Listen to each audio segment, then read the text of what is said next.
இந்த ஸ்வீட் எத்தனை பேருக்கு பிடிக்கும்னு சொல்லுங்கள். ரொம்பவே சிம்பிள் டேஸ்டான 90s கிட்ஸோட ஃபேவரட்டான ஸ்நாக்ஸ் சுருள் பூரி எப்படி செய்கிறதுன்னு பார்க்கலாம். இதை செய்கிறதுக்காக ஒரு பவுலில் மைதா மாவு, உப்பு, நெய், தண்ணி சேர்த்து மாவை நல்லா சாஃப்டாக பிசைஞ்சு எடுத்துக்கணும். இப்போ இது மேலேயுமே நெய் அப்ளை பண்ணி ஒரு 10 நிமிஷம் வச்சுக்கலாம். ஒரு பேனில் 1 கப் அளவு சர்க்கரை, 1 கப் அளவு தண்ணி, கூடவே ஏலக்காயும் சேர்த்து நல்லா கொதித்து பிசுபிசுப்பு தன்மை வந்த உடனே ஸ்டவ் ஆஃப் பண்ணி தனியாக வச்சுக்கணும். இப்போ நம்ம ரெடி பண்ணி வச்சுருக்கிற மாவை 5 போர்ஷன்ஸாக பிரித்து எடுத்துக்கோங்க. ஈக்குவலாக பிரிச்சுக்கோங்க.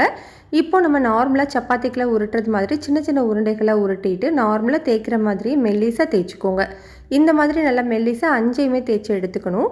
இப்போ ஒரு சப்பாத்தியை வச்சு அது மேலே 1 டீஸ்பூன் நெய் சேர்த்து நல்லா ஈவனாக ஸ்ப்ரெட் பண்ணிவிட்டு மேலே மைதா மாவு தூவி 2வது சப்பாத்தியை வச்சுக்கணும். இதே மாதிரி 5யுமே செஞ்சதுக்கப்புறமா இந்த மாதிரி ரோல் பண்ணிக்கோங்க. கார்னரில் சீல் பண்ணுறதுக்காக கொஞ்சமாக தண்ணி அப்ளை பண்ணி நல்லா ரோல் பண்ணிங்கன்னா வெளியில் வராமல் இருக்கும். இந்த மாதிரி சின்ன சின்னதாக கட் பண்ணிக்கோங்க. கட் பண்ண பீசஸை இந்த மாதிரி சப்பாத்தி ரோல் வச்சு ரொம்ப அழுத்தாமல் இந்த மாதிரி தேய்ச்சிக்கோங்க. எண்ணெய் ரொம்ப ரொம்ப வெதுவெதுப்பான சூட்டில் இருக்கும்போதே நம்ம உள்ளே சேர்த்துடணும். மீடியம் ஹீட்லேயே வேக வச்சு எடுத்துகிட்டு நம்ம ரெடி பண்ண பூரியை நம்ம ரெடி பண்ண பாகில் சேர்த்து ஒரு 10 நிமிஷம் ஊற வச்சு எடுத்தால் சூப்பரான சுருள் பூரி ரெடி. ட்ரை பண்ணி பாருங்கள். ரொம்ப